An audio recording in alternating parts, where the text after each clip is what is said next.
আবারও প্রমাণ হয়ে গেল রাজনীতির ক্ষমতার ঊর্ধ্বে আর কিছু নেই। নাহলে ভাবুন তো, এই যে তনয় শাস্ত্রী, ইনি তন্ত্র সাধনা, জ্যোতিষবিদ্যা এইগুলো নিয়ে কাজ করে থাকেন। তো সেই তন্ত্র সাধনা, জ্যোতিষবিদ্যা কোনো কিছুই এখন কাজ করছে না। তিনি এখন মিমি চক্রবর্তীর ঘায়ে জেলের ভাত খাচ্ছেন। তিনি তো একজন জ্যোতিষী, তিনি তো একজন তন্ত্র সাধনা খ্যাত শাস্ত্রী। তাহলে তো তার মানে কিছু হবে না, কারণ তিনি তো সকলকে নানান দিক থেকে মোটিভেট করে থাকেন। তিনি অনেককে বাঁচিয়ে থাকেন আর কি, অনেককে অনেক কিছু দিয়ে থাকেন, পাইয়ে থাকেন তার তন্ত্র সাধনার মাধ্যমে, তার জ্যোতিষবিদ্যার মাধ্যমে।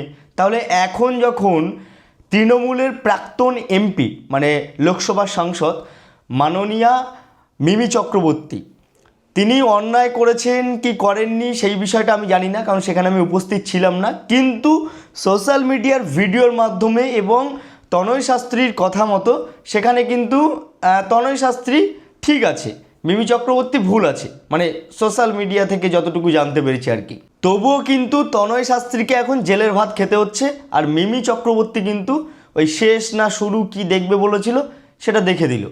মানে এটাই হলো রাজনৈতিক ক্ষমতা, মানে রাজনীতির ঊর্ধ্বে কিছু নেই, সেটা আবারও প্রমাণ পেয়ে গেলাম।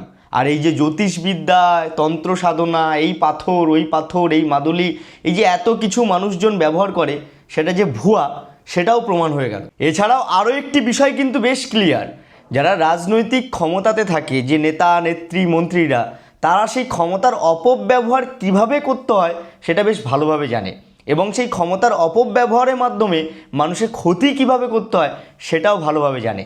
সে যদি ভুল করে থাকে তবুও কিন্তু তার শাস্তি হয় না, যে ভুল করেছে, যার বিরুদ্ধে গিয়ে করেছে তার শাস্তি হয়, সেটাও কিন্তু প্রমাণ পেয়ে গেলাম।